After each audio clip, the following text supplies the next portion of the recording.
নিষিদ্ধ ছাত্রলীগ নেতা মঈন তুষার ঢাকা থেকেই আটক। বরিশাল সরকারি সংগঠন ছাত্রলীগের নেতা মঈন তুষারকে আটক করেছে পুলিশ। বৃহস্পতিবার 15 জানুয়ারি বরিশাল মহানগর ছাত্রলীগের সভাপতি সেক্রেটারি ছিল। আধুনিক হাসপাতালের সামনে থেকে তাকে আটক করা হয়। বিষয়টি নিশ্চিত করেছেন মহতরম মসজিদ থানার ভারপ্রাপ্ত কর্মকর্তা মোহাম্মদ রফিক আহমেদ। মুঠোফোনে ওসি জানান, বৃহস্পতিবার রাতে উত্তরা আধুনিক মেডিকেলের সামনে থেকে স্থানীয় জনতা বর্তমানে তুষার থানায় হেফাজতে আছে। মঈন তুষার বরিশাল সিটি কর্পোরেশনের সাবেক মেয়র প্রয়াত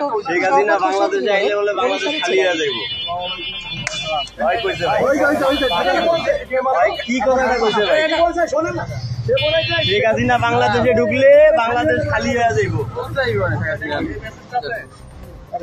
আমরা আছি বাবা, শেখ হাসিনা আইছে। দৈনিক অনুসন্ধান, দুরন্ত গতিতে অফুরন্ত সাহসে আমরা।